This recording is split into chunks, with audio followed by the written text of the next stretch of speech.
The candle on Eleanor's dressing table shook as the door slammed open without warning. She did not turn around. She already knew who stood behind her, and she already knew what he had come to say. "You heard then," Alistair said. His voice was flat, the same voice he used when discussing numbers with his stewards. Eleanor set down her hairbrush with slow, deliberate care. In the mirror, she watched her husband's reflection, tall and cold in the doorway, his coat already brushed for the evening ahead.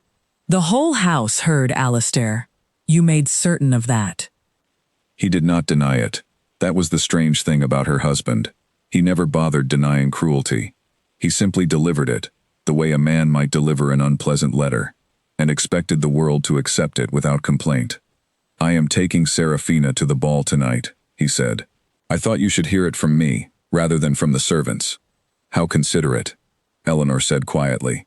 For 5 years, she had lived inside this marriage, like a guest in someone else's house, careful never to touch anything, careful never to ask for too much.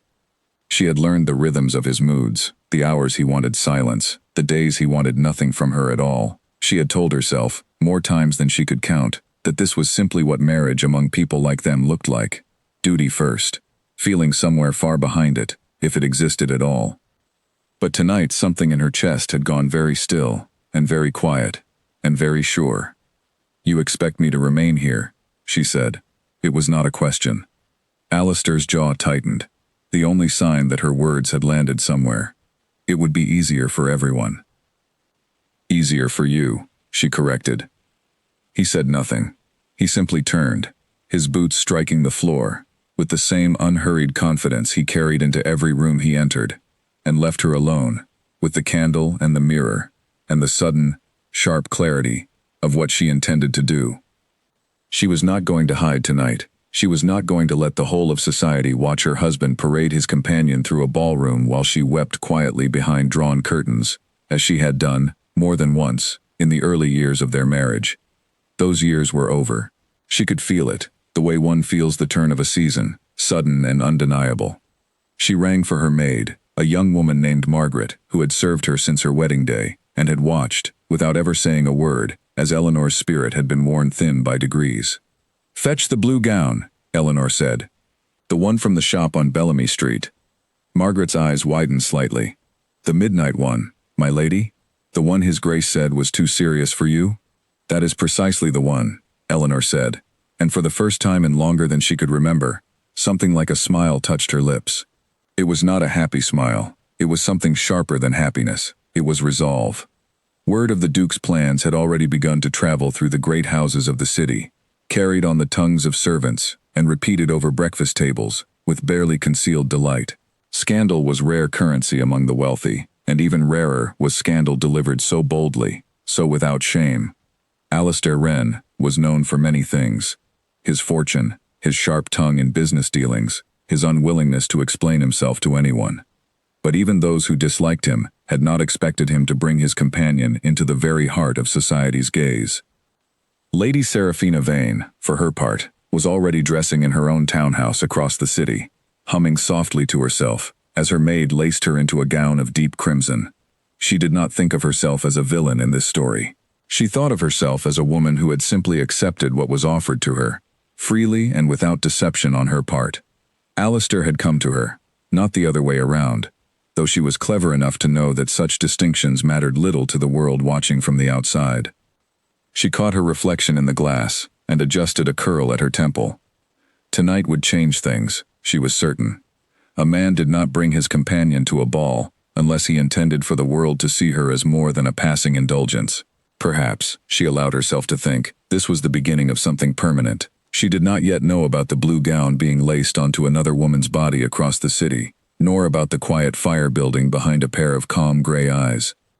Meanwhile, in a townhouse not far from the Wren estate, Lord Julian Ashcombe stood before his own mirror, adjusting his cravat with the particular carelessness of a man who found such rituals tedious.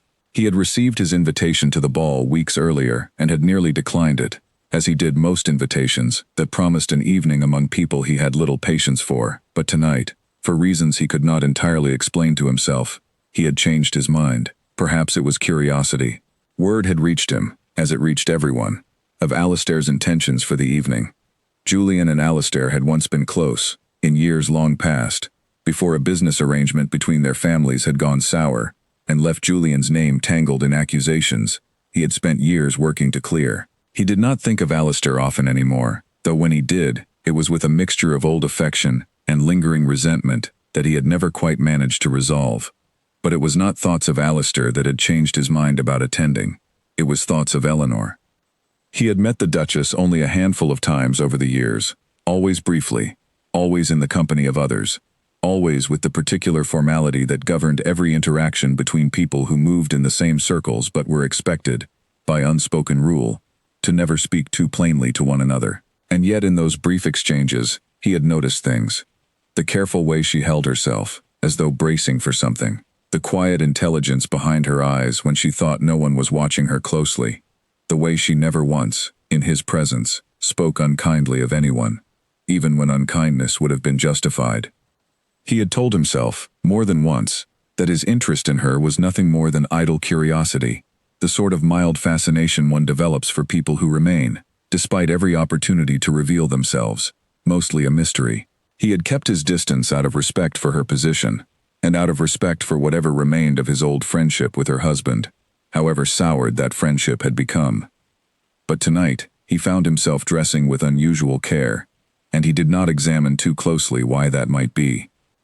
Across the city, in the townhouse belonging to Duke Alistair Wren, the final hours before the ball moved slowly and heavily, like weather before a storm. Alistair spent them in his study, drinking more than he intended, and telling himself, over and over, that his plans for the evening were simply practical. Society already whispered about his arrangement with Seraphina. Better, he reasoned, to bring the matter into the open than to continue pretending at a secrecy that fooled no one.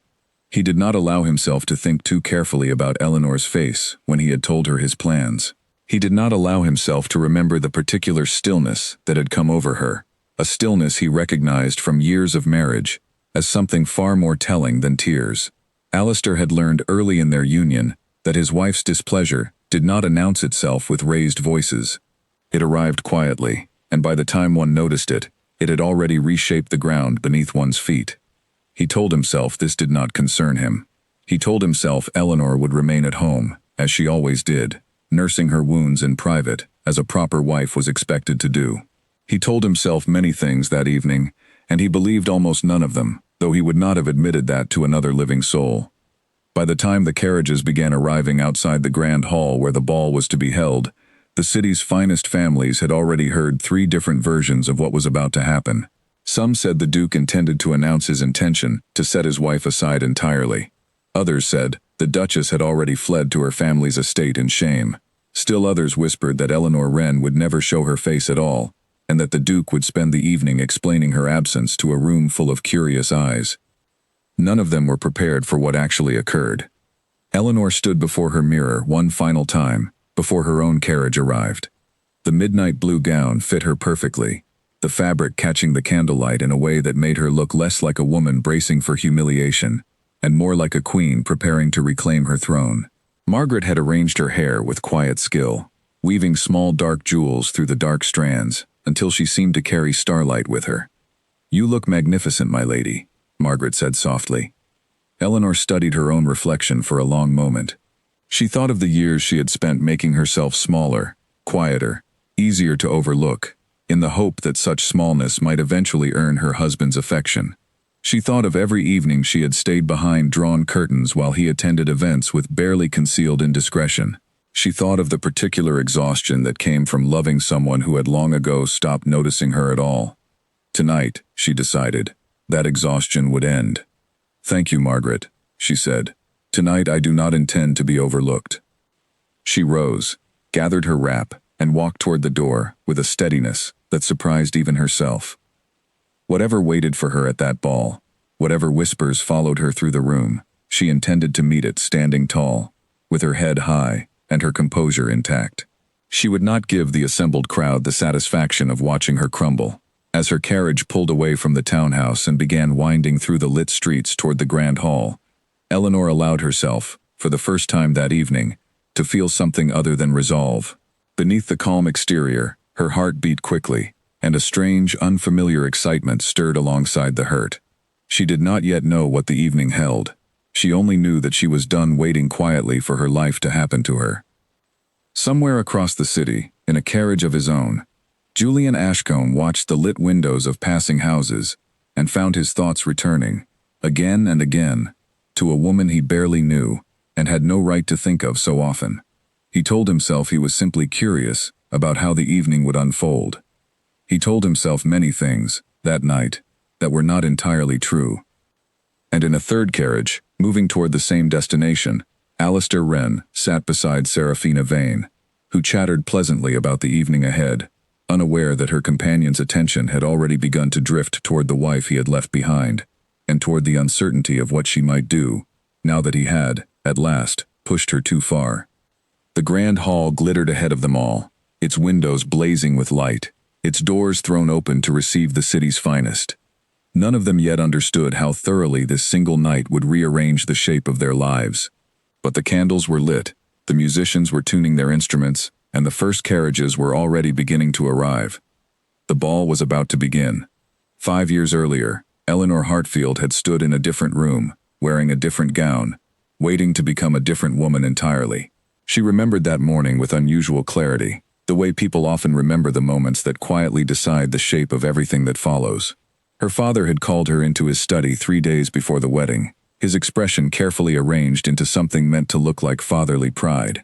"The Duke of Wren has asked for your hand," he had said, as though announcing the weather. "This is an excellent match, Eleanor. You understand what this means for our family." She had understood, even then, that her feelings on the matter were not the point of the conversation. Her family's fortunes had been quietly declining for years, hidden behind fine clothes and careful appearances, and a union with one of the wealthiest men in the region would solve problems that no amount of pride could otherwise address. Eleanor had been raised to understand her value in exactly these terms, and she had accepted her fate the way she accepted most things in those days, with quiet, practiced grace. She had met Alistair only twice before their wedding day. He had struck her, in those brief meetings, as a man entirely comfortable with silence, someone who did not feel the need to fill empty air with conversation, simply because others expected it of him. She had mistaken this, in her youth and inexperience, for depth. She had told herself that a man so careful with his words must be equally careful with his heart, and that in time, once the formalities of their arrangement settled, something warmer might grow between them. She had been wrong, though it had taken her years to fully accept it. Their wedding had been a grand affair, attended by half the city's notable families, filled with flowers and music and the particular performance of happiness that such occasions demanded. Eleanor remembered standing beside Alistair at the altar, feeling the weight of his hand around hers, and thinking, with the naive hope of a young bride, that perhaps this arrangement might yet become something real. The first months of their marriage had been civil, even pleasant in their own restrained way.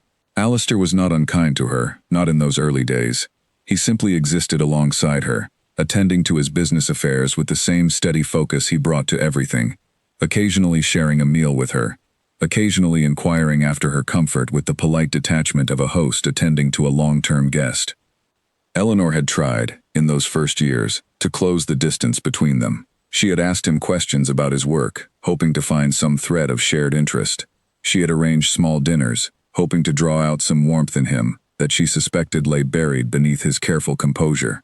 She had waited outside his study some evenings, uncertain whether to knock, wondering whether he might welcome her company or simply find it an intrusion on his solitude.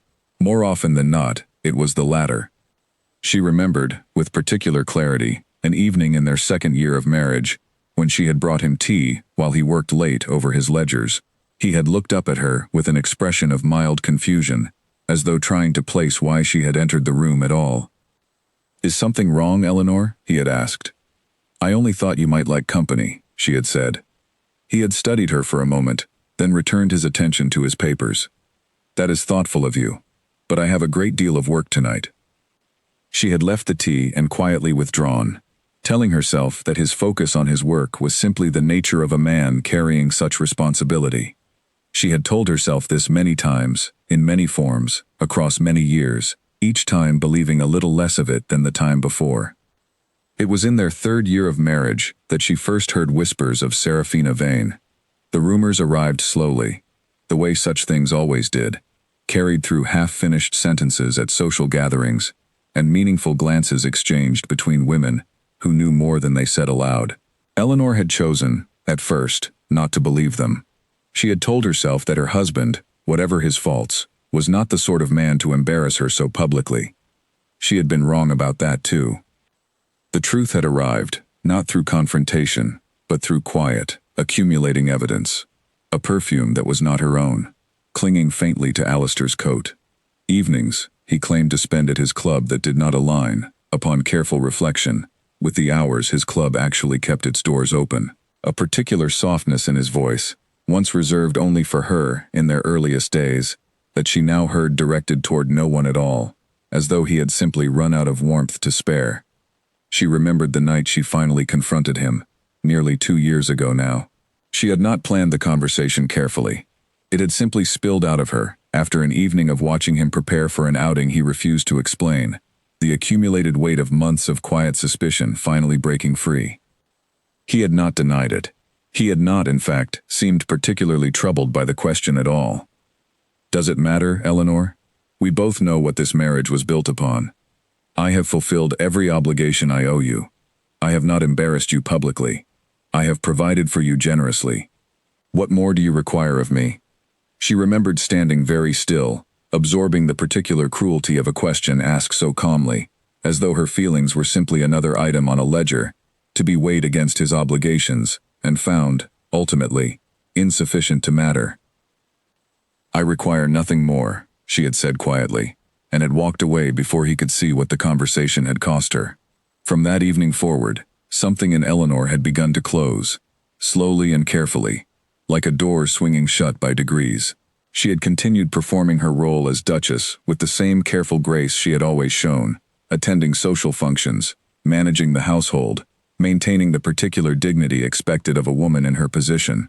But privately, she had begun constructing a version of herself that did not depend on Alistair's attention for its worth.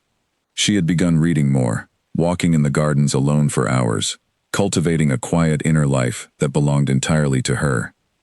It was during this period that she had first encountered Julian Ashcombe, though their interactions had always been brief and carefully proper, as convention demanded. She remembered a garden party nearly a year prior, where they had found themselves momentarily alone, near a hedge of white roses, while the rest of the party continued its chatter nearby. You seem to prefer the quiet corners of these gatherings, Duchess, he had observed, his tone carrying neither judgment nor particular warmth, simply honest observation. I find the quiet corners considerably more interesting than the loud ones, she had replied, and had been surprised, in that moment, to see something like genuine amusement cross his face. A rare sentiment among people of our circle, he had said. Most consider silence something to be filled as quickly as possible. Most people are afraid of what silence might reveal, Eleanor had said, and then, realizing she had spoken more plainly than convention allowed, had excused herself and returned to the gathering before the conversation could continue. She had thought of that brief exchange more often than she cared to admit, in the months that followed. There had been something in Julian's manner, some quality of genuine attention, that felt entirely unfamiliar to her after years of Alistair's practiced indifference. She had told herself, firmly, that such thoughts were inappropriate for a married woman, regardless of the state of her marriage, and had pushed them carefully aside each time they surfaced. But now, standing in her dressing room on the evening of the ball, having just learned that her husband intended to publicly parade his companion before the entire city, Eleanor found herself thinking of that garden conversation again, and of the particular way Julian Ashcombe had looked at her, as though genuinely curious about what she might say next. She did not know, that evening, that Julian would be attending the ball as well. She only knew that she was tired, in a way that went beyond simple exhaustion, of shrinking herself to accommodate a husband who had long ago stopped noticing whether she occupied a room at all. The carriage rocked gently as it carried her through the streets, and Eleanor watched the passing lights with a strange calm settling over her. Whatever happened tonight, she told herself, she would meet it as herself, fully and without apology, for the first time in longer than she could remember.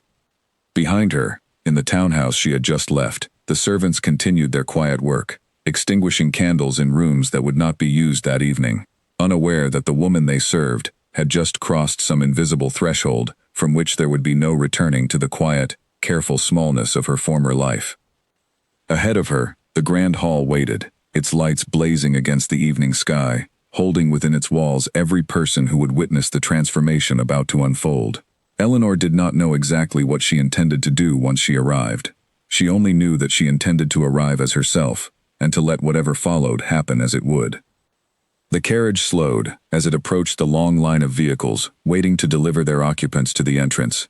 Through the window, Eleanor could see the glow of countless candles inside, could hear, faintly, the first strains of music drifting out into the night air. Somewhere inside that building, her husband was likely already receiving guests, his companion at his side, entirely confident that his wife would remain absent as she always had. He was about to discover how wrong that confidence truly was. Julian Ashcombe had not always been a man the city whispered about with suspicion. There had been a time, many years before, when his name was spoken alongside Alistair Wren's, with genuine warmth, the two of them having grown up as close as brothers, despite their different family circumstances.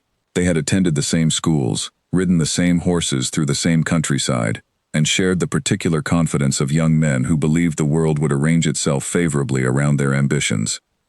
The friendship had begun to fracture nearly 6 years ago, over a business arrangement that both men remembered very differently. Their families had entered into a joint venture involving shipping contracts along the northern coast, a partnership that promised significant profit for both sides if managed carefully. Alistair had handled much of the financial structuring, while Julian had overseen the practical matters of securing vessels and negotiating with the merchants who would carry their goods. For nearly 2 years, the arrangement had prospered, and both men had spoken of it as proof that their friendship could withstand the pressures that so often destroyed partnerships between ambitious men. Then came the storm season that ruined 3 of their vessels within a single month, along with the cargo they carried, representing a loss so significant that both families felt its weight for years afterward. What happened next remained a matter of considerable dispute. Alistair maintained, to this day, that Julian had mismanaged the insurance arrangements that should have protected them against exactly this sort of catastrophe, and that his carelessness had cost the Wren family a fortune that took years to rebuild. Julian maintained, with equal conviction, that Alistair had quietly withdrawn funds from their shared accounts in the months before the storms, funds that should have covered proper insurance, and had then allowed Julian to bear the blame for a shortfall that was never his doing. There had been no formal resolution to the dispute. Families of their standing did not typically air such matters before courts or magistrates, preferring instead the quieter mechanisms of reputation and social pressure. Alistair had ensured, through careful conversation among the right people, that Julian's name became associated with mismanagement and unreliability in business matters. Julian, for his part, had spent years afterward rebuilding his standing through careful, honest dealings, refusing to lower himself to the same tactics his former friend had employed against him. The two men had not spoken directly in nearly 5 years, though they encountered each other occasionally at social gatherings that neither could avoid without drawing unwanted attention. These encounters were marked by careful, icy civility, the sort that fooled no one who observed them closely. Julian had told himself, over the years, that he had made peace with the loss of that friendship. He had built a respectable life for himself, investing carefully in ventures that did not depend on partnerships he could not fully trust, and had earned back much of what the shipping disaster had cost him. He did not think of Alistair often, and when he did, he told himself it was with the detached observation one might apply to a stranger, rather than genuine feeling of any kind. This was not entirely true, though Julian rarely admitted as much even to himself. What was true, and what Julian had never fully examined, was the particular attention he had begun paying to Eleanor Wren over the past year. Their encounters had been few and carefully proper, always conducted within the strict boundaries that society demanded of a married woman and a man who was not her husband. But something about her had caught his attention in a way he found difficult to dismiss. He remembered their conversation near the roses at that garden party, months before. He had approached her not with any particular intention, simply drawn by the sight of a woman, standing quietly apart from a gathering that seemed, to his eye, to hold little genuine pleasure for her. He had expected the usual careful pleasantries that govern such interactions. Instead, he had found himself in conversation with a woman whose observations carried an unexpected sharpness, a quiet wit that suggested considerably more depth than her careful public composure usually revealed. He had thought of that conversation more often than he cared to admit in the months since.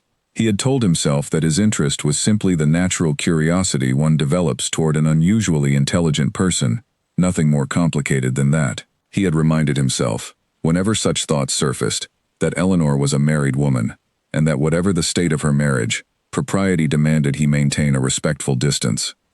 But when word had reached him of Alistair's plans for the ball, something in Julian had shifted. He had heard the rumors circulating through the city, the barely concealed delight with which people repeated the news that the Duke intended to bring his companion into full public view. And he had found himself thinking, with an intensity that surprised him, of how Eleanor must be receiving this news. He imagined her alone in her townhouse, absorbing yet another public humiliation from a husband who seemed entirely indifferent to her feelings. He imagined the particular loneliness of a woman expected to bear such treatment with quiet dignity, forbidden by every social convention from expressing the anger or hurt she surely felt. And he had found himself, almost without deciding to, resolving to attend the ball after all. He told himself his reasons were simple curiosity about how the evening might unfold, nothing more. He told himself he had no particular intention beyond attending a social function he might otherwise have avoided. He told himself many things as he dressed that evening, adjusting his cravat with more care than usual, and he believed very few of them. There was also, he admitted to himself in the privacy of his own thoughts, a certain satisfaction in the idea of appearing at an event where Alistair would be present. Their old friendship had curdled into something that resembled rivalry more than genuine animosity, though Julian preferred to think of himself as above such petty concerns. He told himself he bore Alistair no particular ill will these days, that the old business dispute had faded into simple history, no longer worth the energy of active resentment. This, too, was not entirely true, though Julian would not have admitted as much even under direct questioning. As his carriage made its way toward the grand hall that evening, Julian found his thoughts moving in circles, between old grievances and new curiosities, between the memory of a friendship long since destroyed, and the image of a woman he had no right to think of so persistently. He did not know, as his carriage joined the long line waiting to reach the entrance, that Eleanor's own carriage waited only a few vehicles ahead of his, carrying a woman who had similarly resolved, that evening, to stop hiding from a life that had asked too much of her silence. He also did not know that his presence at the ball would soon become the catalyst for events that would reshape not only his own carefully guarded feelings, but the entire fragile arrangement that had governed the Wren household for 5 long years. Inside the grand hall, preparations for the evening's festivities had reached their final stages. Servants moved briskly between rooms, adjusting flower arrangements and lighting the last of the candles that would illuminate the ballroom floor. Musicians tuned their instruments in a corner reserved for the evening's entertainment, running through fragments of the waltzes and quadrilles that would carry the evening's dancing. The host of the ball, a wealthy widow named Lady Charlotte Pemberton, who had long enjoyed her reputation for hosting the city's most memorable gatherings, moved through the preparations with practiced efficiency, entirely unaware of how dramatically her carefully planned evening was about to be overshadowed by matters entirely beyond her control. She had heard the rumors, of course, along with everyone else in the city. She had considered, briefly, whether to somehow discourage the Duke from bringing his companion to her event, but had ultimately decided against intervening in matters that were, strictly speaking, none of her concern. Society thrived on scandal, after all, and she was not above admitting, privately, that an evening remembered for its drama might prove considerably more memorable than one remembered simply for its excellent orchestra. She did not yet know how thoroughly her expectations would be exceeded. As the first guests began arriving, stepping down from their carriages and making their way up the grand staircase toward the ballroom entrance, the atmosphere already carried an unusual charge, a sense that something significant was about to unfold. Conversations paused mid-sentence as new arrivals entered, eyes scanning the growing crowd for the first sign of the evening's central drama. Somewhere in the line of carriages still waiting outside, 3 vehicles carried 3 people whose lives were about to collide in ways none of them could yet fully anticipate. A husband, confident in his plans and unaware of the resolve building in his wife's heart. A companion, hopeful for a future she did not yet realize was already slipping from her grasp. And a former friend turned rival. Drawn to the evening by feelings he had not yet allowed himself to fully understand.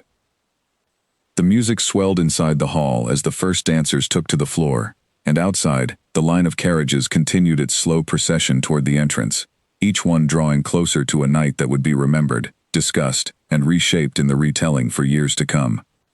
The dressmaker's shop on Bellamy Street had closed its doors hours earlier, but the gown Eleanor now wore had been the subject of considerable conversation within its walls weeks before. She remembered the fitting clearly, the way the seamstress had held up bolts of fabric against her skin, searching for the shade that would suit her best. "Something bold, my lady?" the seamstress had asked. "Or something more traditional, in keeping with your usual preferences?"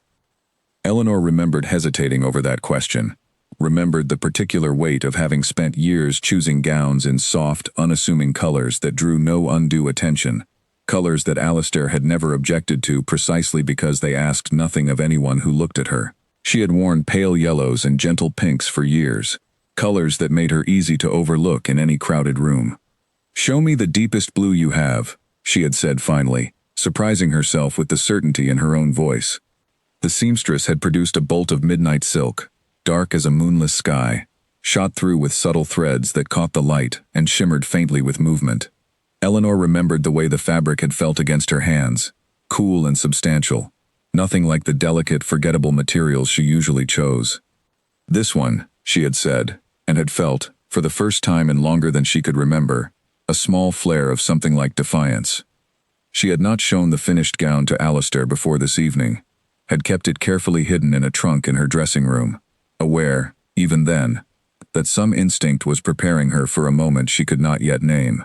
She understood now, standing before her mirror in the final hour before the ball, that some part of her had been readying itself for this confrontation long before her husband had announced his plans. The gown fit her beautifully, its dark fabric setting off the pale gold of her hair and the clear gray of her eyes in a way that made her look, she thought, entirely unlike the quiet, careful Duchess society had grown accustomed to overlooking. She looked, instead, like a woman who intended to be seen. Margaret worked quickly and carefully, weaving small dark jewels through Eleanor's hair, her hands steady, despite the unusual tension that had settled over the household since news of the Duke's plans had spread among the staff. The servants had all heard, of course.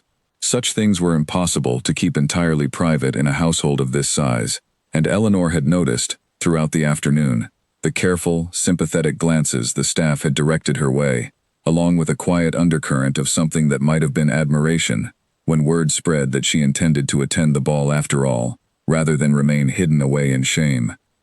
"There," Margaret said finally, stepping back to survey her work.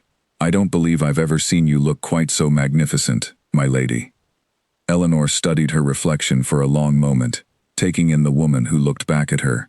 She recognized herself, certainly, in the familiar shape of her face, and the particular way she held her shoulders.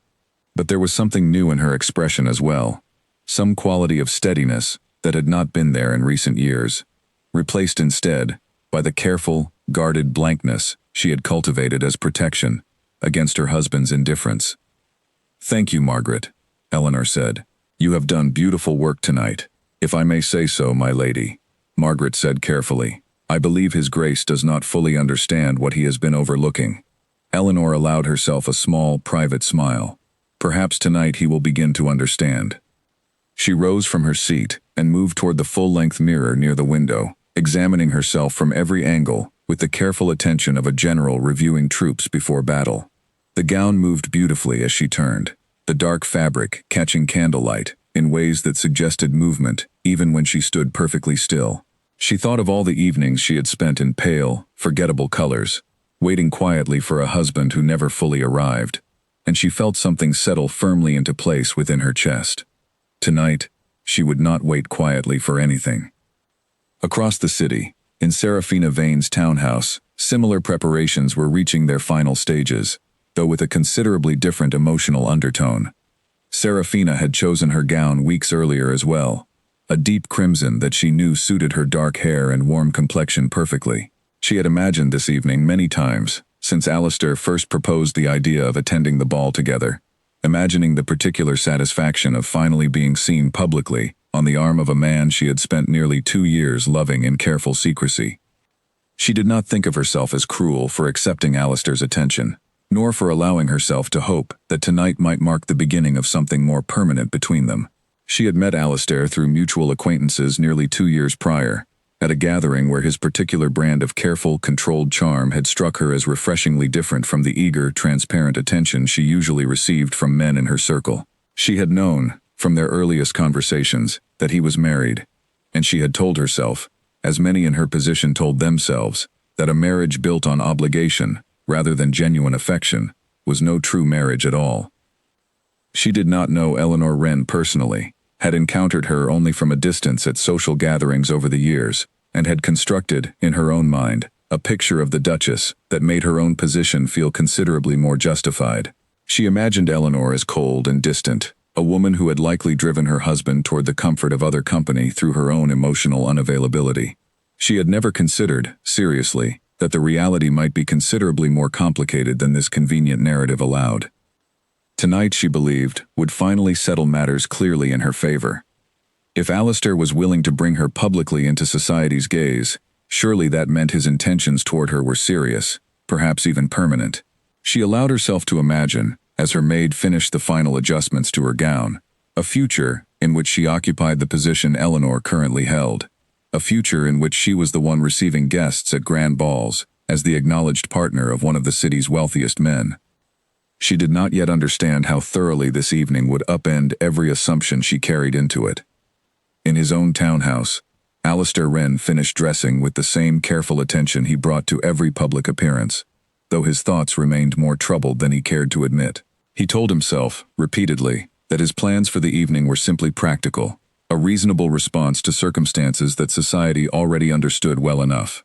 He told himself that Eleanor would remain safely at home, as she always did, and that by tomorrow morning, the immediate scandal of tonight's appearance would have already begun fading into the background noise of the city's constant gossip. He did not allow himself to dwell on the particular stillness that had settled over Eleanor's face when he had told her his plans. He had learned, over the years of their marriage, to recognize that stillness as something considerably more dangerous than tears or raised voices, though he could not have precisely articulated why it unsettled him so thoroughly. He told himself, as he adjusted his own cravat before the mirror, that whatever quiet anger Eleanor carried would remain safely contained within the walls of their townhouse, expressed only in the particular coldness she might show him in the days following the ball, a coldness he had grown accustomed to weathering. He did not yet understand how thoroughly he had misjudged his wife's intentions for the evening. As the appointed hour approached, 3 carriages made their way through the city's lit streets, toward the grand hall, where Lady Pemberton's ball awaited, each carrying passengers whose understanding of the evening ahead would prove, within only a few hours, to be entirely inadequate to what actually awaited them. The musicians continued tuning their instruments inside the hall, the candles burned steadily in their countless holders, and the city's finest families continued arriving, filling the ballroom with the particular anticipatory energy that preceded any gathering promising genuine drama. Nobody present yet understood how completely this single evening would rearrange the careful architecture of relationships that had governed their small, interconnected world for years. But as the first carriages reached the entrance, and their occupants began climbing the grand staircase toward the ballroom doors, the evening's opening act was already quietly underway, each participant unknowingly approaching a moment from which there would be no simple retreat. The grand hall blazed with light as Alistair Wren stepped through its doors, Seraphina Vane's hand resting lightly on his arm. Conversation across the room did not simply pause. It stopped entirely, as though every guest present had been waiting for exactly this moment, and now that it had arrived, none of them quite knew how to proceed. Alistair kept his expression carefully composed, the same practiced calm he brought to every difficult negotiation, though he could feel the weight of every eye in the room settling upon him. He had expected whispers. He had expected careful, sideways glances exchanged between guests, too polite to stare openly. What he had not fully anticipated was the sheer density of the silence that greeted his entrance. a silence that seemed to stretch on for several long, uncomfortable seconds, before conversation slowly, tentatively resumed. Serafina, for her part, held her chin high, having anticipated this moment for weeks, and having prepared herself carefully for the scrutiny it would invite. She smiled at the assembled guests with practiced warmth, determined not to let any flicker of discomfort show on her face. She had told herself, repeatedly, that whatever judgment society chose to pass upon her tonight, she would meet it with dignity rather than shame. Lady Charlotte Pemberton, ever the gracious host despite the unusual circumstances, moved quickly to greet the new arrivals, her own expression betraying nothing beyond polite welcome. "Your Grace," she said smoothly, "how kind of you to join us this evening. And Lady Vane, what a striking gown." "Thank you for having us, Lady Pemberton," Alistair replied, his voice carrying the same even calm he used in every social interaction, regardless of the tension simmering beneath the surface. As the couple moved further into the ballroom, small clusters of guests parted before them, murmurs following in their wake, like ripples spreading across still water. Alistair caught fragments of conversation as they passed, half-heard whispers about his wife's likely absence, about the boldness of his decision, about what this evening might mean for the future of his marriage. He kept his expression carefully neutral throughout, refusing to give the assembled crowd the satisfaction of seeing any reaction from him. It was perhaps 20 minutes after their arrival, as Alistair stood near the refreshment table engaged in careful, measured conversation with a business associate, that a new stir began rippling through the crowd near the ballroom's main entrance. He noticed it first as a change in the quality of conversation around him, a sudden shift in attention that drew his gaze, along with nearly everyone else's, toward the grand doorway. Eleanor Wren stood at the entrance, framed by the light of 100 candles, wearing a gown of midnight blue that seemed to gather the room's illumination and reflect it back with subtle, shifting brilliance. She stood perfectly still for a long moment, allowing the assembled guests to take in the sight of her, her expression composed into something that suggested neither shame nor apology, simply calm, unshakable confidence. The silence that followed her entrance was, if anything, more profound than the one that had greeted her husband's arrival minutes before. Alistair felt something cold settle in his chest as he watched his wife move into the ballroom, her posture perfectly straight, her expression giving away nothing of whatever emotions she carried beneath that careful composure. He had expected her absence. He had, in fact, been counting on it, had built his entire approach to this evening around the assumption that Eleanor would remain safely hidden at home, allowing him to manage the scandal on his own terms. He had not anticipated this. Eleanor moved through the ballroom with unhurried grace, acknowledging acquaintances with polite nods, her manner suggesting nothing so much as a woman, perfectly at ease, attending a perfectly ordinary social gathering. Those who knew her well enough to notice such things might have observed a slight tightness around her eyes, a careful control in the way she held her shoulders, but to the casual observer, she appeared entirely composed, entirely unbothered by the presence of her husband and his companion across the room. Lady Pemberton hurried to greet her as well, her expression carefully arranged into welcoming warmth, despite her evident surprise. "Duchess Wren," she said, "what an absolute pleasure. I confess I had not expected you this evening." "I would not have missed it for the world, Lady Pemberton," Eleanor replied, her voice carrying just enough warmth to seem entirely genuine. "Your gatherings are always the highlight of the season." As Eleanor continued her measured progress through the ballroom, she was acutely aware of her husband's presence across the room, aware of Serafina Vane standing beside him in her deep crimson gown, aware of the countless eyes tracking her every movement with barely concealed fascination. She refused to look directly at either of them, choosing instead to greet other guests with easy conversation, determined to demonstrate, through her very composure, that their presence held no particular power over her. It was during this careful circuit of the ballroom that she first noticed Julian Ashcombe standing near one of the tall windows, a glass of wine in his hand, his attention seemingly fixed upon her from the moment she had entered the room. Their eyes met briefly across the crowded space, and Eleanor felt something unexpected flutter beneath her careful composure, some small acknowledgement of the particular attentiveness in his gaze. She looked away quickly, unwilling to draw further attention to any interaction between them, but she remained aware of his presence throughout the following minutes, a quiet, steadying awareness that she found herself grateful for, despite not fully understanding why. Across the room, Alistair had also noticed Julian's presence, and something tightened uncomfortably in his chest at the sight of his former friend standing so near the entrance his wife had just used. He told himself the observation meant nothing, that Julian's attendance at the ball was simply a coincidence of the season's social calendar, nothing more significant than that.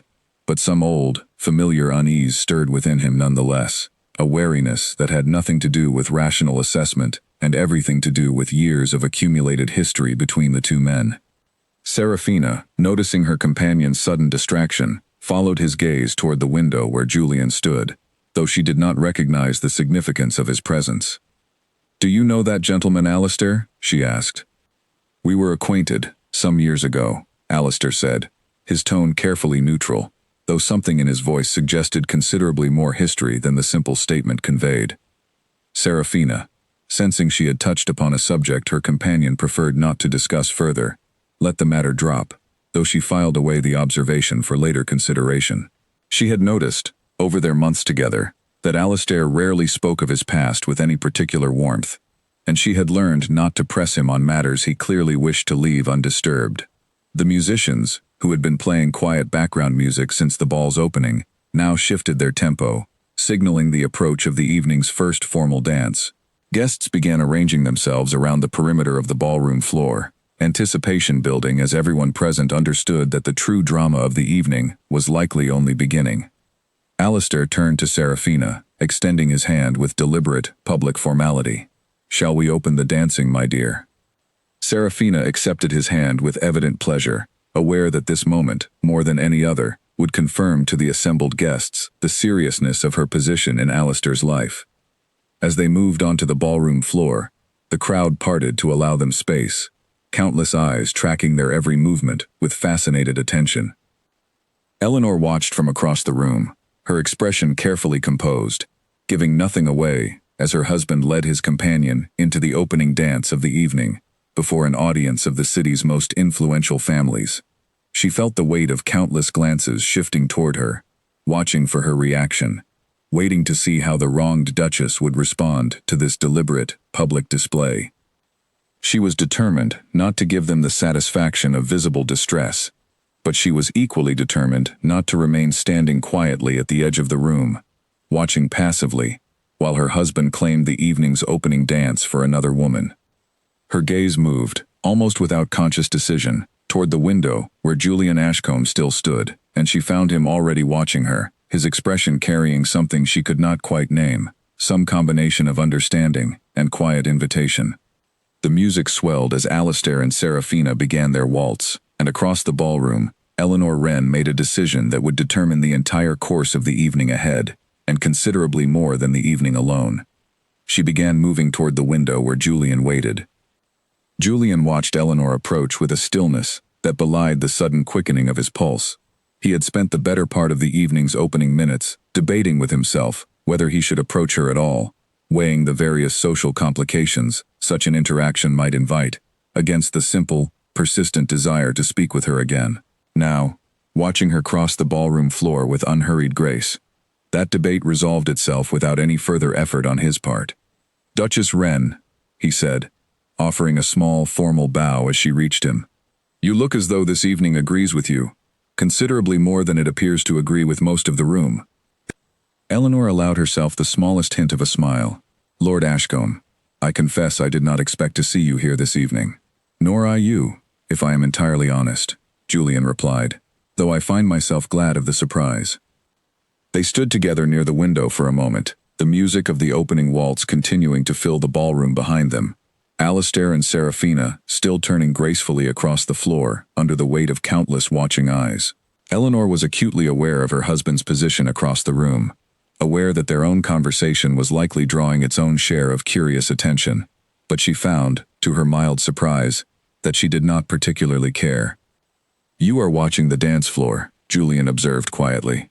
"I am attempting not to," Eleanor said, with limited success. Julian considered her for a moment, his expression thoughtful. "May I offer an alternative to watching, Duchess?" Eleanor turned to look at him fully, understanding immediately what he was suggesting, and feeling something in her chest tighten with the sudden weight of the decision before her. To dance with Julian Ashcombe, of all people, while her husband danced openly with his companion, would be read by every guest present as a deliberate, pointed response. It would not be interpreted as innocent. It would be understood, immediately and by everyone watching, as a direct answer to her husband's own public display. She understood, standing there, that this decision would carry consequences far beyond the boundaries of this single evening. And yet, considering the alternative, considering the prospect of standing quietly at the edge of the ballroom while her husband danced with another woman before the entire city's assembled attention, she found the choice considerably easier than she might have expected. "I would be glad of the distraction, Lord Ashcombe," she said. Julian extended his hand, and Eleanor placed hers within it, feeling the warmth of his grip as he led her toward the edge of the dancing couples already occupying the floor. As they took their positions, waiting for a natural break in the music to join the dance, Eleanor was aware of the ripple of surprised whispers already spreading through the nearby guests, aware that this moment would likely be discussed and dissected for weeks to come. She found, standing there beside a man who was not her husband, that she did not particularly mind. The music shifted into a new phrase, and Julian guided her smoothly into the pattern of the waltz, his movements confident and assured, considerably more attentive to his partner than Alistair's had ever been in all their years of marriage. Eleanor allowed herself to relax slightly into the dance, grateful for the simple physical distraction of counting steps and following the music's rhythm, grateful for a partner who seemed genuinely present in the moment rather than performing an obligation. "You dance beautifully, Duchess," Julian said quietly as they turned together across the floor. "You seem surprised," Eleanor replied. "Not surprised," Julian said, "simply appreciative." She glanced up at him, catching something in his expression that made her breath catch slightly, some quality of genuine warmth that felt entirely unfamiliar after years of her husband's careful indifference. She looked away quickly, aware of how many eyes were tracking their movement across the floor, aware of the particular danger in allowing herself to feel too much in a moment so publicly exposed. Across the ballroom, Alistair had noticed the change in the room's attention almost immediately, some instinct alerting him to the shift even before he consciously registered its cause. He turned his head slightly while continuing his own dance with Seraphina, and felt something cold and sharp lodge itself in his chest at the sight of his wife dancing with Julian Ashcombe, of all men, directly in view of the entire assembled crowd. His steps faltered slightly, a rare break in his usually flawless composure, and Seraphina noticed immediately. "Alistair, is something wrong?" He recovered quickly, resuming the smooth rhythm of their dance, though his attention remained fixed, almost involuntarily, on the sight of Eleanor and Julian moving together across the floor. "Nothing at all," he said, though his voice carried a tightness that betrayed the truth of his words. Seraphina followed his gaze and saw, for the first time, exactly what had captured her companion's attention so completely. She watched Eleanor Wren dancing with the gentleman near the window, watched the easy, comfortable way they moved together, and felt a sudden, unexpected unease settle over her own earlier confidence about the evening. "Who is that gentleman, Alistair?" she asked again, more insistently this time. Alistair's jaw tightened almost imperceptibly. "Lord Julian Ashcombe," he said. "We were business partners, some years ago, before matters between our families soured considerably." Seraphina studied her companion's face carefully, noticing the particular tension that had settled into his features since the moment he had spotted his wife dancing with this man. She began to understand, with growing unease, that whatever history existed between Alistair and this Lord Ashcombe carried weight far beyond simple business disagreement, and she began to wonder, for the first time that evening, whether her companion's evident distraction stemmed more from wounded pride regarding his old rival than from any genuine concern about his wife's happiness. As the waltz continued, Alistair found himself increasingly unable to maintain the smooth, practiced calm he usually brought to social occasions. His attention kept drifting toward the sight of Eleanor and Julian across the ballroom floor, watching the easy familiarity between them with a growing, uncomfortable pressure building in his chest. He told himself the feeling was simple protective concern for his wife's reputation, nothing more complicated than that. But some quieter, more honest part of himself recognized the feeling for what it truly was, the particular sting of watching something he had never valued be claimed, easily and publicly, by a man he had spent years resenting. The dance continued for several more minutes, the ballroom's attention divided between the two couples moving across its floor, each pair unaware of exactly how thoroughly they were being watched and discussed by the assembled crowd. Whispers spread from guest to guest, theories and speculations multiplying with each passing moment, the evening's drama building towards something that everyone present understood, instinctively, was likely to erupt before the night concluded. When the waltz finally ended, Julian offered Eleanor a formal bow, his expression carrying a warmth that lingered even as the formal gesture concluded. "Thank you for the dance, Duchess." "Thank you, Lord Ashcombe," Eleanor replied, aware of the countless eyes still tracking their interaction. It was considerably more enjoyable than I anticipated this evening might be. As they parted, each moving to different corners of the ballroom, the musicians began preparing for the next dance, and the assembled guests began exchanging their theories and observations with renewed energy, aware that the evening's central drama had only just begun to unfold. Across the room, Alistair Wren stood watching his wife move away from Julian Ashcombe, feeling something complicated and unfamiliar settling into his chest, an emotion he did not yet have the clarity to name but that would, before the evening concluded, force him to confront truths about himself and his marriage that he had spent years carefully avoiding. By the time the second dance of the evening began, the ballroom had transformed into something resembling a theater more than a social gathering, every guest present acutely aware that they were witnessing the opening scenes of a drama likely to be discussed throughout the city for weeks to come. Small clusters of guests exchanged whispered theories behind raised fans and half-hidden smiles, watching the Duke and Duchess with the particular fascination reserved for moments when careful social pretense threatens to crack open entirely. Alistair found himself unable to fully concentrate on his conversation with Serafina, his attention repeatedly drawn toward the far side of the ballroom, where Eleanor now stood in quiet conversation with several other ladies of the city's finest families. He watched his wife laugh softly at something one of the women had said, watched the easy, natural warmth in her expression, and found himself struck by an uncomfortable realization. He could not remember the last time he had seen Eleanor laugh so freely in his own presence. "You seem distracted this evening, Alistair," Serafina observed, her tone carrying a hint of sharpness that had not been present earlier.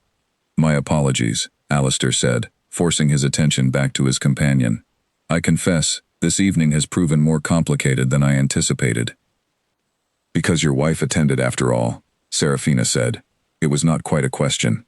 Alistair hesitated before answering, aware that his response carried more weight than he might have acknowledged even an hour earlier. "Her attendance was unexpected, yes.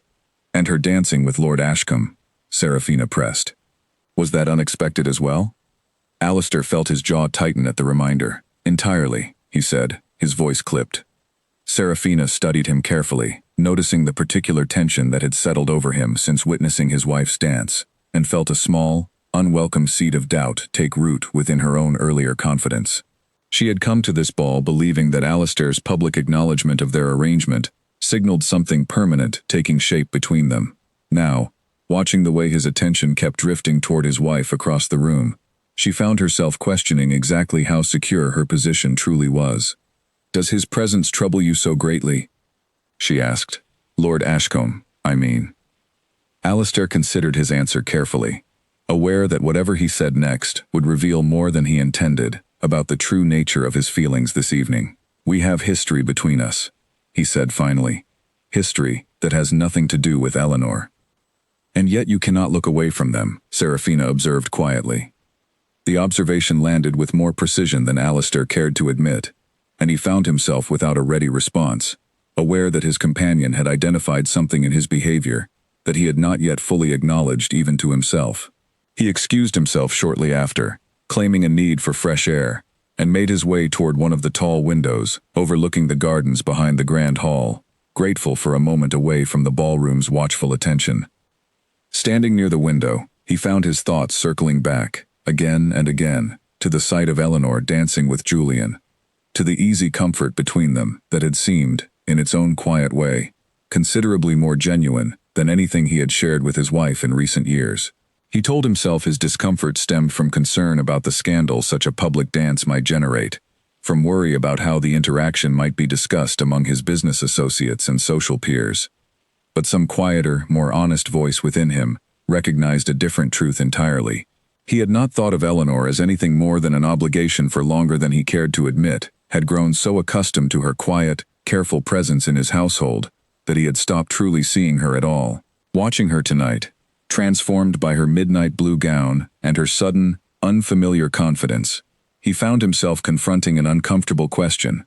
Had he simply grown careless with something valuable, mistaking his own indifference for her lack of worth? He pushed the thought aside quickly, uncomfortable with where it might lead him, and returned his attention instead to the more familiar territory of his resentment toward Julian Ashcombe. Whatever complicated feelings stirred within him regarding his wife, the sight of his old rival dancing with her had reawakened a bitterness he had spent years trying to set aside, a bitterness that now demanded acknowledgement. He remembered, standing there by the window, the particular satisfaction Julian had always seemed to carry in his own quiet confidence, even in their youth, before the shipping disaster had destroyed their friendship. He remembered feeling, even then, a persistent sense that Julian's ease and warmth came more naturally to him than Alistair's own careful, controlled composure ever had. Watching Julian dance with Eleanor tonight, offering her the easy attentiveness that Alistair had never quite managed to provide, that old insecurity resurfaced with unwelcome clarity. Across the ballroom, unaware of her husband's turbulent thoughts, Eleanor continued her evening with a lightness she had not felt in years.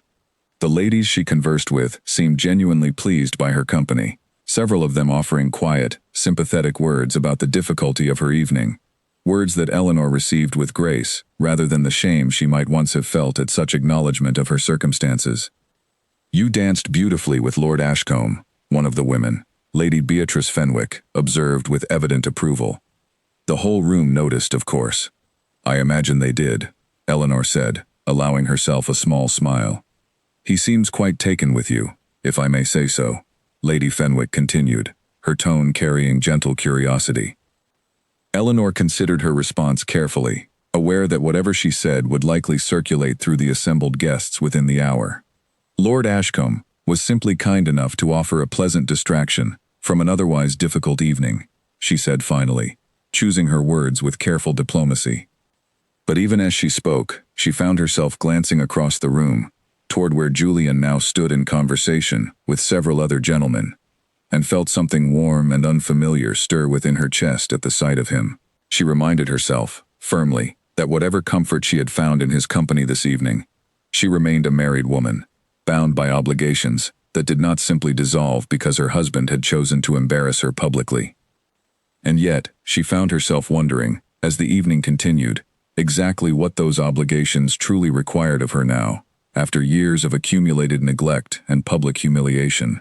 She had spent 5 years accepting Alistair's indifference as simply the nature of their arrangement, telling herself that duty demanded her continued patience and restraint. But standing here tonight, having tasted the particular freedom of being genuinely seen and appreciated, even briefly, by another person, she found her old certainties beginning to waver. The music shifted again, signaling another dance, and Eleanor watched as various couples began arranging themselves across the ballroom floor. She saw Alistair returning from the window where he had retreated, his expression carefully composed once more, though something in his bearing suggested the calm was more effort than genuine ease. Their eyes met briefly across the crowded room, and Eleanor felt a complicated mixture of emotions pass between them, old hurt and new defiance, intertwining in ways she could not easily untangle. Alistair began moving toward her, his expression suggesting a conversation he clearly intended to have, regardless of the public setting. Eleanor felt her composure gather itself in preparation, aware that whatever confrontation was approaching would likely determine much about how the remainder of the evening, and perhaps considerably more than the evening alone, would unfold. She did not retreat as her husband approached. She stood her ground, waiting, prepared at last to meet him as an equal rather than as the quiet, accommodating wife she had spent 5 years pretending to be content as. Alistair reached his wife's side with measured steps, aware of the countless eyes tracking his approach, aware that whatever passed between them now would likely become the evening's most discussed moment. He kept his voice low as he addressed her, mindful of the audience surrounding them. Even as his words carried an edge he made no particular effort to soften. "A word, Eleanor," he said, "privately, if you would permit it." Eleanor studied her husband for a long moment before responding, noting the tension in his jaw, the particular tightness around his eyes that she recognized as the closest thing to genuine distress he typically allowed himself to display in public. "Of course, Alistair," she said finally, and allowed him to guide her toward a quieter corner of the ballroom, near a set of doors leading out to the terrace. Once they had achieved a measure of privacy, though still within view of the wider crowd, Alistair turned to face her fully, his composure fraying slightly at its edges. "What exactly do you believe you are accomplishing tonight, Eleanor?" "I am attending a ball, Alistair," Eleanor replied evenly. "The same as you." "You danced with Julian Ashcombe," he said, his voice tight with barely restrained frustration. "Before half the city." "As you danced with Lady Vane," Eleanor said. "Also before half the city." Alistair's jaw tightened further at the reminder, aware of the particular unfairness in his own position, even as he struggled against acknowledging it. "That is different entirely." "Is it?" Eleanor asked, her voice remaining calm, despite the sharpness of her words. "You brought your companion to this ball with full knowledge of how it would be received, with full intention of making your arrangement known to the entire city. I merely danced with an old acquaintance. I fail to see how my behavior this evening has been anything other than considerably more restrained than your own." "You know precisely why it is different," Alistair said, his voice lowering further, though the intensity behind it remained undiminished. "Julian Ashcombe is not simply an old acquaintance. You are aware of our history. I am aware that whatever occurred between you and Lord Ashcombe years ago has nothing whatsoever to do with me," Eleanor replied. "I danced with a kind, attentive gentleman who treated me with more genuine warmth in the span of a single waltz than you have shown me in the better part of 5 years of marriage, Alistair. If that troubles you, I would suggest examining why, rather than directing your frustration toward me." Her words landed with unmistakable precision, and Alistair found himself momentarily without response, aware that his wife had articulated something he had not fully permitted himself to consider. He had spent years treating Eleanor's presence in his life as simple obligation, assuming her patience and quiet acceptance would remain a constant, regardless of how he chose to treat her. Watching her now, standing before him with a composure and clarity he had rarely witnessed from her in all their years together, he found himself confronting the uncomfortable possibility that he had fundamentally misjudged his own wife. "You taught me indifference, Alistair," Eleanor continued quietly, her voice carrying a steadiness that made the words land with even greater weight. "You taught me, through years of careful practice, that my feelings mattered very little in the arrangement of our lives together. I have simply learned the lesson you provided. I would think you might recognize your own instruction, rather than expressing surprise at seeing it returned." Before Alistair could formulate a response, a new voice entered their conversation, calm and measured, carrying just enough edge to indicate its owner had heard at least part of the exchange preceding his arrival. "Is everything quite well here?" Julian Ashcombe asked, approaching from where he had apparently been observing the couple's tense exchange from a discreet distance. Alistair turned toward his former friend, and something in his expression shifted immediately from frustration toward something considerably more volatile. "This does not concern you, Ashcombe." "I believe it concerns me somewhat," Julian replied evenly, "given that I appear to be the subject of your conversation." "You have overstepped considerably this evening," Alistair said, his voice dropping lower still, carrying a warning that several nearby guests, pretending not to listen, nonetheless registered with sharpened attention. "Dancing with my wife, of all people, given our history. Our history, as I recall it, involved considerable dishonesty on your part, regarding a shared business arrangement," Julian said, his own composure fraying slightly under the weight of years of accumulated resentment, finally finding an outlet. "I have said nothing of that history this evening, Alistair. I simply offered your wife a dance, since you seemed otherwise occupied. You have always believed yourself entitled to whatever you wanted," Alistair said, his voice rising slightly now, drawing further attention from the surrounding guests. "Whether business partnerships or another man's wife." "Careful," Julian said, his own voice hardening considerably. "You forget yourself, Alistair. Whatever grievances you carry regarding our shared history, they do not grant you license to speak of Eleanor as though she were simply property to be claimed or protected according to your convenience." Eleanor, watching the exchange between the two men escalate before her, felt a growing unease at the direction the confrontation was taking. Aware that whatever private grievances existed between Alistair and Julian were now threatening to erupt into something considerably more public and damaging than either man likely intended. "Gentlemen," she said, her voice carrying enough authority to draw both men's attention back toward her, "I would remind you both that we stand in the middle of Lady Pemberton's ballroom, surrounded by half the city's finest families. Whatever remains unresolved between you, I would suggest this is neither the time nor the place to address it." Alistair's attention shifted back toward his wife, and for a moment, something in his expression softened slightly, some flicker of the man she had once hoped he might become surfacing briefly beneath his usual careful composure. But the moment passed quickly, replaced once more by the tight, controlled anger that had governed his behavior throughout the evening. "This conversation is not concluded, Eleanor," he said quietly. "But you are correct that this setting is inappropriate for its continuation." He turned then toward Julian, his expression carrying a warning that required no further words to convey its meaning, before turning and making his way back toward the main body of the ballroom, leaving Eleanor and Julian standing together near the terrace doors, surrounded by the quiet, fascinated attention of guests who had witnessed at least the visible portions of the confrontation. "I apologize if my presence this evening has complicated matters for you, Duchess," Julian said quietly, once Alistair had moved out of easy hearing range. "You have nothing to apologize for, Lord Ashcombe," Eleanor said, though her voice carried the particular weariness of someone who understood that the evening's difficulties were far from concluded. "Whatever complications exist between my husband and myself began considerably before your arrival this evening." Julian studied her carefully, noting the fatigue beneath her composed exterior, the accumulated weight of years of difficult marriage, now compounded by tonight's public confrontation. "Would you care for some air, Duchess? The terrace offers considerably more privacy than this ballroom currently affords." Eleanor considered the offer for a moment, aware that accepting would likely generate further speculation among the watching guests, but finding, ultimately, that she cared considerably less about such speculation than she once might have. "That would be welcome, Lord Ashcombe," she said, and allowed him to guide her toward the terrace doors, leaving behind the ballroom's tangled web of tension and unresolved grievances, at least for the span of a few quiet moments beneath the evening sky.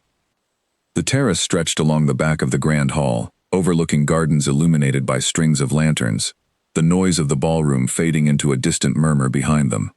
Eleanor breathed in the cool evening air, grateful for the momentary escape from the weight of countless watching eyes.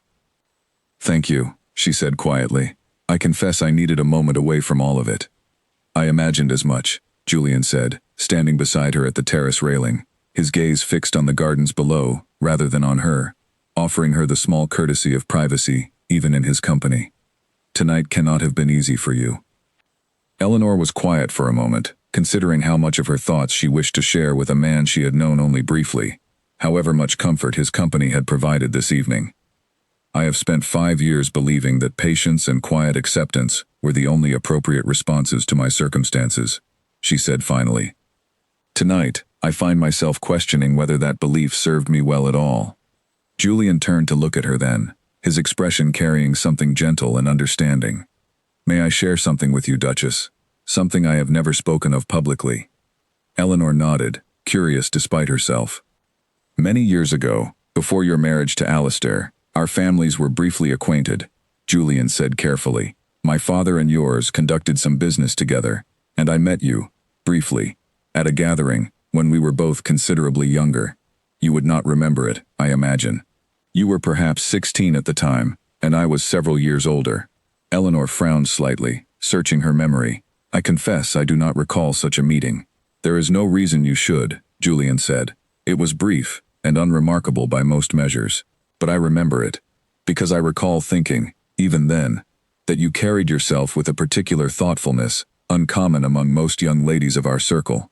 When I heard, some years later, that you had married Alistair, I confess I felt an unexpected disappointment, though I had no claim whatsoever to such feelings." Eleanor absorbed this revelation slowly, understanding now, perhaps, the source of the particular attentiveness Julian had always shown her during their brief encounters over the years, an attentiveness she had noticed but never fully understood. "I did not know this," she said quietly. "There was no reason for you to know it," Julian said. "I had no right to feelings toward another man's intended, and even less right once you had become his wife. I kept my distance out of respect for that reality, regardless of what I may have privately felt. And now? Eleanor asked, aware that she was venturing into territory that carried considerable risk, given her circumstances. Julian considered his answer carefully. Now, I find myself considerably less willing to pretend those feelings do not exist, particularly after witnessing how thoroughly your husband has failed to value what he possesses. Before Eleanor could respond to this admission, a new figure appeared at the terrace doors, and both turned to see Serafina Vane standing there, her expression carrying an unexpected uncertainty that neither had witnessed from her earlier in the evening. "Forgive the intrusion," Serafina said, her voice lacking its earlier confidence. "I wonder if I might speak with you, Duchess, privately, if Lord Ashcombe would permit it." Julian glanced toward Eleanor, silently offering to remain or depart, according to her preference. Eleanor nodded slightly, indicating she was willing to hear whatever Serafina had come to say, and Julian withdrew a short distance along the terrace, remaining close enough to offer support should it be needed, while granting the two women a measure of privacy. "I did not expect to find myself speaking with you this evening," Eleanor said carefully, once Julian had moved away. "Nor did I expect to seek you out," Serafina admitted. "But I find myself in possession of information I believe you deserve to know, regardless of how it may reflect upon myself." Eleanor studied the other woman carefully, noting the genuine unease in her expression, the absence of the confident composure she had displayed earlier in the evening. "What information, Lady Vane?" Serafina hesitated before continuing, clearly weighing the wisdom of what she was about to reveal. "Several months ago, I came across some correspondence in Alistair's study, quite by accident, regarding a business matter from some years past. I did not think much of it at the time, but this evening, watching the confrontation between your husband and Lord Ashcombe, I found myself recalling its contents with considerably more significance." "What did the correspondence contain?" Eleanor asked. "Letters between Alistair and his solicitor, discussing funds withdrawn from a shared account prior to a shipping venture that apparently ended in significant losses," Serafina said carefully. "I did not understand the full context at the time, but based on tonight's exchange between your husband and Lord Ashcombe, I believe those withdrawals may have directly caused the very losses that were later blamed on Lord Ashcombe's mismanagement." Eleanor felt something cold settle in her chest at this revelation, understanding immediately its significance. If true, it meant that Alistair had knowingly allowed his former friend to bear the blame and reputation damage for a disaster that Alistair himself had caused through his own quiet dishonesty, a betrayal considerably more serious than anything Julian had previously accused him of. "Why are you telling me this?" Eleanor asked quietly. Serafina was quiet for a long moment before answering. "Because tonight, watching Alistair's reaction to seeing you with Lord Ashcombe, I understood something I had not previously allowed myself to consider. Whatever affection he has shown me these past 2 years, I do not believe it compares to whatever complicated feelings he still carries toward you, even if he himself does not fully recognize them. I came here tonight believing myself on the verge of securing a permanent place in his life. I now understand that I may have simply been a convenient distraction from complications he was unwilling to address directly." Eleanor absorbed this admission with a complicated mixture of emotions, understanding that Serafina's honesty this evening, however painful its implications for her own position, could not have been easy to offer. "I am sorry," she said finally, "that you find yourself in this position." "As am I," Serafina said quietly. "Though I suspect, Duchess, that you have considerably more reason for sympathy than I do, given how many years you have spent enduring circumstances I only recently entered." The two women stood together in silence for a moment, an unexpected understanding passing between them, before Serafina excused herself and returned toward the ballroom, leaving Eleanor alone with the weight of this new revelation. Julian returned to her side shortly after, having witnessed enough of the exchange to understand its general shape. "You have learned something significant," he observed quietly. "I have learned that my husband's dishonesty runs considerably deeper than I previously understood," Eleanor said, her voice carrying a new hardness that had not been present before, "and that the damage done to your reputation years ago was caused directly by his own actions, rather than any failing on your part."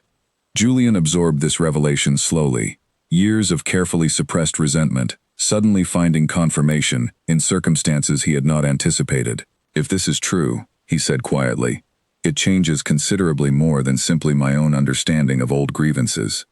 Yes, Eleanor said, her gaze moving back toward the ballroom, where her husband still stood, unaware of the revelations now unfolding beyond his immediate view. I believe it does. She understood, standing there on the terrace, with the cool evening air settling around her, that whatever remained of her marriage to Alistair Wren had likely just reached its final, irreversible unraveling. The question now was not whether that marriage could survive the accumulated weight of tonight's revelations, but what she intended to build for herself once its remains had finally, fully collapsed. Eleanor returned to the ballroom with Julian at her side, her expression composed despite the turmoil of everything she had just learned. She found Alistair waiting near the entrance, his own expression carrying a wariness that suggested he had noticed her extended absence and drawn his own uneasy conclusions about its meaning. "Eleanor," he said, approaching quickly as she entered, "we must speak. Alone. This time, without further audience." Eleanor considered him for a long moment, weighing the accumulated weight of everything the evening had revealed. "Very well, Alistair. I believe we have a great deal to discuss." He led her toward a small anteroom, adjacent to the main ballroom, a quiet space reserved for guests, seeking a moment's respite from the evening's festivities. Once they were alone, with the door closed behind them, Alistair's careful composure finally broke entirely, revealing an anxiety Eleanor had rarely witnessed from him in all their years of marriage. "I saw you disappear onto the terrace with Ashcombe," he said, his voice tight. "And then, Seraphina followed. What passed between the three of you?" Eleanor studied her husband carefully before answering, understanding that this moment would likely determine the entire future of whatever remained between them. "Seraphina told me about correspondence she discovered in your study, Alistair. Letters discussing funds you withdrew from your shared account with Julian, prior to the shipping disaster that ruined his reputation." Alistair's face went pale, all remaining pretense of composure, abandoning him entirely. "That is not. Do not lie to me further," Eleanor said, her voice remaining steady, despite the anger now coursing beneath her calm exterior. "I have spent 5 years accepting your version of events without question, Alistair. Tonight, I find myself considerably less willing to extend you that same trust." Alistair was quiet for a long moment, and when he finally spoke, his voice carried none of its usual controlled confidence. "The withdrawals were meant to be temporary," he said quietly. "A brief redirection of funds toward another opportunity that I believed would generate considerably greater returns. I intended to replace the money before it was ever needed for insurance purposes. I did not anticipate the storms arriving when they did. And when the storms did arrive," Eleanor said, "you allowed Julian to bear the blame for your own miscalculation, rather than admitting your error." Alistair's silence confirmed the truth of her accusation more thoroughly than any words could have. "I was young," he said finally, weakly. "I made an error in judgment, and I compounded it through cowardice when the consequences arrived. I have regretted it for years, Eleanor, though I have never found the courage to properly address it. And in all these years," Eleanor said, "you never once considered correcting the record, restoring Julian's reputation, offering even the smallest acknowledgement of your own responsibility." "I told myself it no longer mattered," Alistair said, "that too much time had passed, that reopening the matter would serve no purpose beyond damaging my own standing, without meaningfully repairing his." Eleanor absorbed this admission with a complicated mixture of anger and something that almost resembled pity, understanding, perhaps for the first time, the true depth of her husband's capacity for self-protective dishonesty. "This explains a great deal, Alistair," she said quietly. "Not simply about your history with Julian, but about the nature of the man I have been married to these past 5 years. Eleanor," Alistair said, his voice carrying something almost like desperation now, "whatever my failures regarding Julian, whatever my failures regarding tonight's arrangements with Seraphina, I ask you to understand that our marriage, Eleanor interrupted, has been built upon exactly the same foundation as your business dealings with Julian, it seems. Convenient dishonesty, dressed up as necessity, followed by cowardice when the consequences arrived." Alistair had no response to offer this accusation, its accuracy too undeniable to argue against. "I am done, Alistair," Eleanor said finally, her voice carrying a quiet finality that left no room for negotiation. "Done accepting your version of events without question. Done accommodating your comfort at the expense of my own dignity. done pretending that patience and silence are virtues, rather than simply the tools you have used to keep me compliant. What are you saying, Eleanor? Alistair asked quietly, though something in his expression suggested he already understood the answer. I am saying that our marriage, as it has existed these past 5 years, has reached its conclusion, Eleanor said. I will not embarrass either of us through public scandal, beyond what tonight has already generated, but I will not continue living as your quiet, accommodating wife, while you pursue whatever arrangements bring you satisfaction, indifferent to whatever cost they impose upon me. Alistair opened his mouth to respond, then closed it again, apparently recognizing that no argument he might offer would alter his wife's evident resolve. For the first time, in longer than either of them could remember, he found himself without any ready response, confronted directly with the accumulated consequences of years of careless dishonesty. I will have my solicitor contact yours in the coming days, Eleanor continued, to discuss the appropriate arrangements for our separation. I trust you will handle the matter with whatever discretion you can still manage, given this evening's revelations. She turned then and left the anteroom, leaving her husband standing alone amid the wreckage of an evening that had begun with his own careless cruelty and ended with the complete unraveling of everything he had taken for granted about his marriage and his own reputation. Outside, in the main ballroom, Julian waited near the entrance, his expression carrying quiet concern as Eleanor emerged. She met his gaze and felt, despite everything that had transpired that evening, a small measure of steadiness returned to her chest at the sight of his familiar, attentive presence. "It is finished," she said simply. "My marriage, I mean. Whatever remained of it before tonight."